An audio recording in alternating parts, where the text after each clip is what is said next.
भक्तों के रूप में जो प्रभु इस वीडियो को देख रहे हैं वे अपने श्री चरणों में मेरा वंदन स्वीकार करें तथा इस वीडियो को भी अपनी सेवा में स्वीकार करें। प्रिय साधकों, शरणागति एक सुंदर साधना की धारा है जिसमें साधक परतंत्र होकर के साधना करता है। शरणागति का अर्थ ही है परतंत्र साधना। अपने आप को भगवान के हाथों में सौंपकर जो शरणागत हो गया, उस शरणागत भक्त को सब प्रकार से निर्भय कर देना भगवान का व्रत है। प्रत्येक साधना में, साधन के मार्ग में जिस प्रकार पथिक को पाथे की आवश्यकता होती है, उसी प्रकार सदाचार की आवश्यकता होती है तथा सदाचार के लिए यम, नियम एवं दैवी संपत्ति आदि आवश्यक होते हैं। भागवतोक्त 49 धर्म भी आवश्यक हैं। जैसे किसी भी मकान को खड़ा करने के लिए उसकी नींव की आवश्यकता होती है, उसी प्रकार सदाचार की नींव के बिना साधना का प्रासाद खड़ा नहीं हो सकता। उपनिषद में आया है, जो दुष्चरित्र हैं, असमाहित चित्त हैं, उन लोगों को परमात्मा का ज्ञान प्राप्त नहीं होता। इसलिए सदाचार की बड़ी आवश्यकता है। इसके साथ साथ एक विलक्षण वस्तु और भी है जो नींव भी लगा देती है और महल भी उठा देती है तथा रक्षा भी करती है। वह है भगवान की कृपा। भगवत कृपा का अवलंबन लेकर सच्चे हृदय से कृपा का आश्रय करें तो असमर्थ के समर्थ हैं भगवान, निर्बल के बल हैं भगवान। वे सहज ही हमारी सारी निर्बलता, सारा असामर्थ्य, हमारा सारा अपौरुष और हमारी सारी कलुषित वृत्तियों का समापन कर सहज ही हमारे सारे कार्यों को अपने बल से सुसंपन्न कर देते हैं, सफल कर देते हैं। परंतु भगवान की कृपा का आश्रय अधूरा न हो।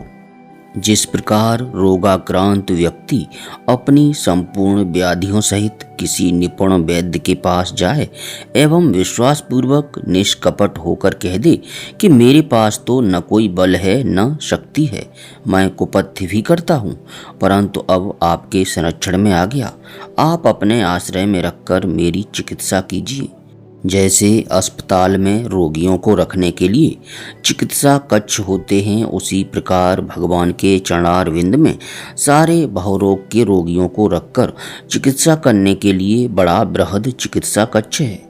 पर इसमें यही बात है कि उन्हीं को वहाँ स्थान मिलता है जो अपने सभी दूसरे आश्रयों को छोड़कर वहाँ रहना चाहें, अपने आप को भगवान के हाथों में सौंपकर परतंत्र हो जाएं। स्वतंत्र सत्ता सर्वथा समाप्त हो जाए। शरीर रोगी है, अंतःकरण मलिन है, दुर्बलताएं हैं, कुपथ्य भी करता है, पर सब कुछ सौंपकर निश्चिंत हो जाए, फिर उसे कुपथ्य करने का अवकाश ही नहीं मिलेगा। चिकित्सा कक्ष की नर्सेज, कंपाउंडर स्वतः ही कुपथ्य वाली वस्तुएं पास नहीं आने देंगी।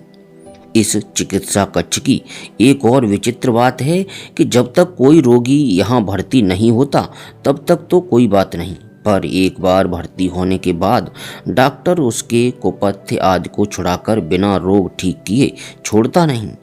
प्रिय साधकों, संप्रदान एवं समर्पण ये दो बार नहीं होते। यदि एक बार संप्रदान और ग्रहण हो जाए तो फिर भगवान छोड़ना जानते नहीं, परंतु अच्छे होने की तीव्र इच्छा होनी आवश्यक है। साधक अपने को सर्वथा अशक्त, निर्बल, असहाय एवं अकिंचन समझकर समर्थ प्रभु के शरणापन्न हो जाए तो भगवान उसे अभयदान दे देते हैं। परंतु प्रेम के नाम पर, ज्ञान के नाम पर, भक्ति के नाम पर जो लोग दंभ करते हैं वे तो साधक ही नहीं हैं, वे तो दंभी हैं, दुराचारी हैं। वे तो मात्र अपने नीच स्वार्थ सिद्धि के लिए जोश भरते हैं। उनकी तो चर्चा ही नहीं है। चर्चा है उन साधकों की जो असली हैं। वे सर्वथा अपने को असमर्थ समझकर भगवान के चरणारविंद में भर्ती हो जाएं, जहां अच्छे सदस्य और सबल उपचारक हैं, सजग प्रहरी हैं, जिनकी सुगठित देखरेख में कुपथ्य की संभावना नहीं है, दुसंग में पड़कर अधोगामी होने की कल्पना नहीं, दुष्प्रवृत्तियों का तो वहां प्रवेश ही नहीं है, कुपथ्य का बस सौंपना है। अपने आप को निर्बल मानकर जिन्होंने राम के बल का आश्रय कर लिया, उन्हीं के बल राम होते हैं, निर्बल के बल राम। बलवान के बल भी राम ही हैं, पर बलवान राम के बल को मानता नहीं, वह अभिमान के बल को मानता है। पर जो निर्बल हैं भगवान का बल मानते हैं, तो भगवान का बल उनकी रक्षा करता है। श्रीमद् भागवत की प्रसिद्ध कथा है। एक गजराज अरण्य में रहता था। बड़ा बलवान यूथपति था। उसकी सेना में हजारों बड़े भारी हाथी और हथनियां थीं। संपूर्ण बृहद वन उसके द्वारा आक्रांत था। पूरे जंगल में पराक्रम का बोलबाला था। एक दिन गजराज सरोवर में स्नान करने गया और स्नान करने के बाद उसी में खेलने लगा, कीड़ा करने लगा। इतने में ग्राह ने उसका पैर पकड़ लिया। मदमत्त अभिमानी गजराज ने सोचा, क्या है यह जंतु, अभी इसको पैर से पीस डालता हूँ। पांव छुड़ाने की बहुत चेष्टा की, पर ग्राह ने छोड़ा नहीं। अन्य सभी हाथी हथनियां अपने को बचाकर सहायता के उद्देश्य से बाहर निकल आए। अब ज्यों-ज्यों ग्राह अंदर खींचने लगा, गजराज का शरीर अंदर जाने लगा। तब उसने अपने साथियों को पुकारा। सभी साथी सहायता में तत्पर हो गए।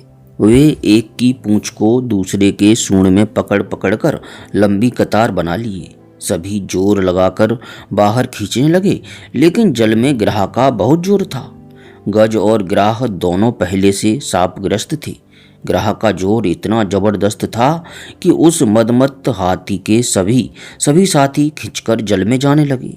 एक के पीछे सभी मर जाएं, यह तो कोई बुद्धिमानी नहीं है। यह सोचकर सब अलग हो गए। गजराज को ग्राह जल में खींच ले गया। एक झटके की देर थी उसके पूर्णतया जल निमग्न होने में। सूंड ही जल में डूबने को बचा हुआ था। उसी से उसने कमल का पुष्प उठा लिया। जब तक अपने साथियों का भौतिक बल था, तब तक भगवान ने उसे बचाया नहीं। नेक सरयो नहीं काम, उसका जरा सा भी काम सरा नहीं। परंतु जैसे ही निर्बल हुए बलराम पुकार्यो, गजराज ने देखा कि कोई उपाय नहीं रहा, कोई सहायक नहीं, कोई आवाज सुनने वाला नहीं, कोई बचाने वाला नहीं। तब पुकारा उसने नारायण को। नारा शब्द आधा ही उच्चरित हो पाया था कि भगवान प्रकट हो गए। आए आधे नाम निर्बल के बलराम, आ गए और शरणागत को उन्होंने बचा लिया। इसी प्रकार द्रौपदी का दृष्टांत आता है। द्रुपद सुता निर्बल भय, ता दिन तज आए निज धाम। दुशासन की भुजा थकित भई, बसन रूप भे श्याम। दुष्ट दुशासन, जिसकी भुजाओं में 10,000 हाथियों का बल था, राज रानी द्रौपदी के केशों को पकड़े हुए राज दरबार में ले आया। अत्यंत क्रूर हृदय वह दुशासन उस समय द्रौपदी की लज्जा हरण करने के लिए तत्पर था। कोई छुड़ाने वाला नहीं। अब वह बेचारी क्या करे। उसने पांडवों की ओर देखा। वे सिर नीचे किए हुए हथियार अलग रखे हैं। वे तो दे चुके, हार चुके हजारों बड़े बड़े लोगों के सामने। अत्यंत बलवान 5 पतियों के सामने उसका भयानक तिरस्कार होने लगा। भीष्म भी बैठे हुए थे, द्रोण भी बैठे हुए थे, लेकिन मानो सबका स्वत्व निकल गया हो। किसी ने विरोध नहीं किया। इतना बड़ा जघन्य अपराध, और सभी नीतिज्ञ शास्त्रज्ञ वीर पराक्रमी मौन। दुशासन केस पकड़कर खींच ले आया।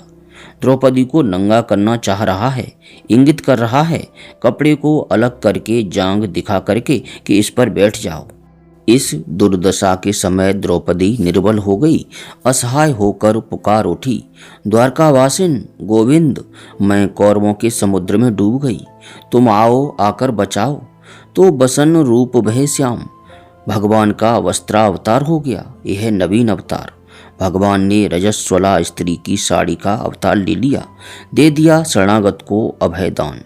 दुशासन की भुजा थकित भई, 10,000 गज बल घट्यो, घट्यो न 10 गज चीर। दुशासन का बाहुबल परास्त हो गया, हार कर लज्जित होकर संकुचित होकर बैठ गया। आए निर्बल के बलराम, अपबल तपबल और बाहुबल, चौथो बल है दाम। सूर्य किशोर कृपाते, सब बल हारे को हरिनाम। ये जितने भी प्रकार के बल हैं, अपबल, तपबल, बाहुबल और धनबल, ये सब के सब श्याम सुंदर की कृपा से प्राप्त होते हैं। निसाधन का साधन निर्बल का बल है। भगवान का आश्रय, भगवान का नाम। द्रौपदी पुकार उठी, भगवान आ गए। इसी प्रकार जब मनुष्य घबरा जाता है अपने पापों से, अपने बुरे स्वभाव से और रोता है उससे छूटने के लिए, तब वह सबल भगवान का विश्वास करके, उनकी कृपा का विश्वास करके उनके चरणों में गिर पड़े। जिस अवस्था में है उसी अवस्था में वैसे ही पड़ा पड़ा वहीं से विश्वास पूर्वक पुकार उठे, हे नाथ तुम बचाओ, दूसरा कोई नहीं है बचाने वाला। इस प्रकार जो शरणापन्न होकर कृपा का आश्रय करना है, यह इतना बड़ा बल है कि इसके प्रभाव से भगवान का बल, भगवान की कृपा का बल लग जाता है, जुड़ जाता है, जुट जाता है उसके रक्षण में, उसको बचाने में। तो जब भगवान संलग्न हो जाते हैं किसी की रक्षा में तो वे अनहोनी कर देते हैं। भला किसी ने सुना है आज तक कि अपनी कनिष्ठिका उंगली पर कोई छोटा सा पहाड़ उठा ले, 7 दिन तक उठाए रखे, हिलने तक न दे उसको, और उसके नीचे निर्भय होकर हजारों हजारों प्राणी अपने प्राणों की रक्षा कर सके? यह क्या है? निर्बल के बल राम, व्रजवासियों के बल एकमात्र श्याम सुंदर। जब वन में आग लगी तब गोप बालकों ने कहा, अरे डरें क्या, कन्हैया तो साथ है, अभी पी जाएगा। इसका नाम विश्वास। मानो उसमें अविश्वास की छाया ही नहीं। अविश्वास की छाया जहाँ आती है काम नहीं बनता, और अपना बल जहाँ बीच में आता है वहाँ भी काम नहीं बनता। भगवान की कृपा पर विश्वास हो और अपने दैन्य पर विश्वास हो तो यही परम साधन है जो अपने आप सारी साधना को संपन्न करता है। माचित है सर्व दुर्गणे मत प्रसादातरस्य से, भगवान ने उद्घोष किया गीता जी में। सारी कठिनाइयों को तुम लांघ जाओगे मेरी कृपा से। उनकी कृपा जब क्रियाशील होती है तब क्षण मात्र का भी विलंब नहीं होता है। भगवान का संकल्प और संकल्प की सिद्धि ये दोनों एक कालीन होते हैं, एक के बाद एक नहीं होता, परंतु सबसे बड़ी साधना है भगवान का विश्वास। हम भगवान पर विश्वास करके उनके ही हो जाएं। वे दीनबंधु अशरण शरण भगवान अपनी कृपा से सारा काम कर देते हैं, असंभव को संभव कर देते हैं। ईश्वर शरणागति एवं भगवत प्राप्ति से अधिक कोई साधन नहीं है। अभिमान मीठा जहर है, यह सारी साधनाओं को खा जाता है, बड़ा घातक होता है। भागवत में आया है, देवी संपत्तिवान पुरुष भी यदि ईश्वर का आश्रय नहीं है तो उसके मन में अभिमान पैदा हो जाएगा कि हम सच बोलने वाले, हम सदाचारी, हम इंद्रियों को रोकने में समर्थ, हम मन को रोकने में समर्थ हैं। प्रिय साधकों, यह साधना का अभिमान बहुत तंग करता है। दृष्टांत आता है, नारद जी ने अपने को मान लिया हम काम विजयी हैं, अभिमान हो गया उन्हें। भगवान शंकर के पास पहुँचे, बोले महाराज भगवान की दया हुई, एक घटना ऐसी हुई जिसमें दास की विजय हो गई। शंकर जी बड़े समझदार, उन्होंने नारद जी को समझाया, यह सब बात नहीं करनी चाहिए, यह मन में भी नहीं लानी चाहिए।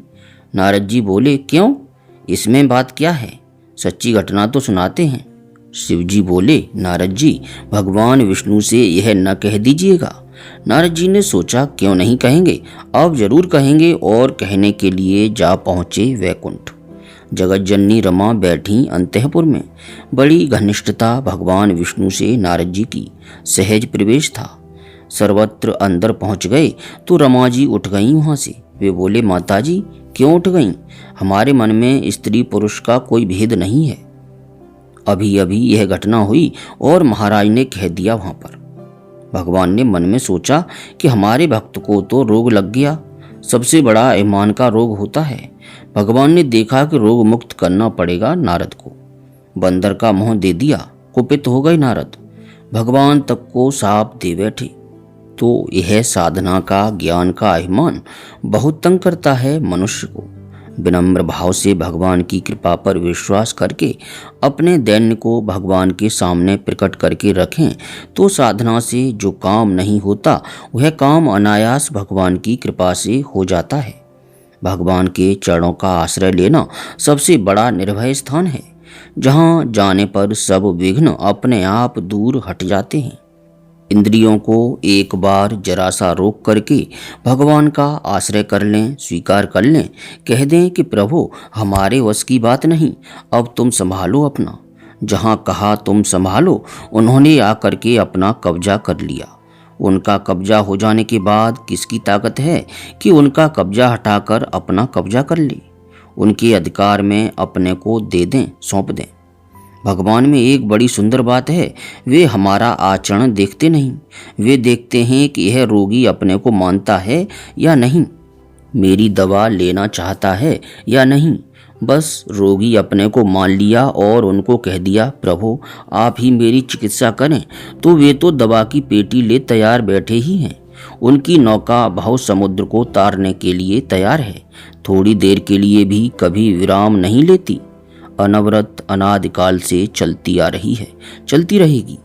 जो कोई उस नाव पर बैठना चाहे उसके लिए तैयार खड़े पुकार रहे हैं, आजा भाई पार उतारते हैं, आ जाओ आ जाओ, कोई भी कैसा भी हो आ जाओ। अहम संसार सागरात समुद्धरता भवाम नचिरात, यह उनकी वाणी है, उनका उद्घोष है। चलो संसार सागर से बहुत जल्दी मैं पार कर दूंगा। गीता में भगवान के बड़े सुंदर शब्द हैं, तेषाम अहम समुद्धरता मृत्यु संसार सागरात भवाम नचिरात पार्थ मया वेशित चेतसाम।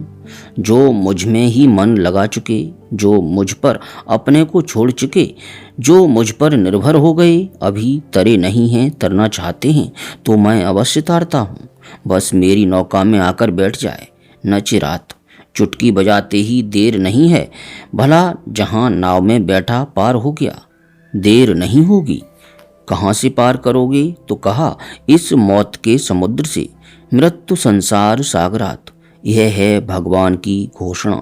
बस सवार हो जाए किसी भी तरह से एक बार नौका पर, न तैरने की आवश्यकता होगी, न हाथ पैर हिलाने की, न पानी उलीचने की और न डांड खेने की, न जीव जंतुओं का डर, न दम टूटने का भय। अविलंब पार लग जाओगे। इस प्रकार से भगवान निरंतर हमें बिना किसी शर्त के, बिना हमारा कुछ देखे सुने, बिना हमारे पूर्व इतिहास पर विचार किए हमको स्वीकार करने के लिए सतत तैयार हैं। अहरनिश उनका दरबार शरणागतों के लिए खुला है। कोई पुकारे, कभी भी पुकारे, कहीं भी पुकारे, वहीं तभी वैसे ही आने को तैयार। यह सर्वोत्तम साधन है, सीधा सुगम मार्ग। इस मार्ग पर चलने के लिए मात्र आवश्यकता है विश्वास की। भगवान पर विश्वास आते ही भोग का विश्वास हट जाता है और भोग का विश्वास हटते ही भोग सुख की सारी आस्था मिट जाती है। इसके बाद दुराचार रहता ही नहीं, बुराई रहती ही नहीं। जैसे सूर्य का प्रकाश तुरंत अंधकार को खा जाता है, उसी प्रकार भगवद विश्वास भोग विश्वास को रहने नहीं देता, और भोग विश्वास जहाँ जीवन से हटा वहाँ तुरंत सभी दुर्गुण दुराचार जो भोग कामना को लेकर उत्पन्न होंगे स्वतः समाप्त हो जाएंगे। सबसे बड़ी साधना है भगवान का विश्वास, एवं सबसे बड़ा गुण है साधक की निरअभिमानिता, अभिमान शून्यता। दैन्य भाव से अशरण शरण की शरण में चले जाओ, जीवन धन्य हो जाएगा। प्यारे साधकों, इस वीडियो को अधिक से अधिक लाइक और शेयर अवश्य करें, जिससे दूसरे भक्तों को भी लाभ प्राप्त हो सके। अब किसी प्रकार की त्रुटि के लिए आप सभी से क्षमा चाहते हुए विनती है कि अपने हृदय मंदिर में अपने इष्ट देव का स्मरण करते हुए प्रेम पूर्वक बोलिए, हरे कृष्ण कृष्ण कृष्ण हरे हरे, हरे राम राम राम हरे हरे।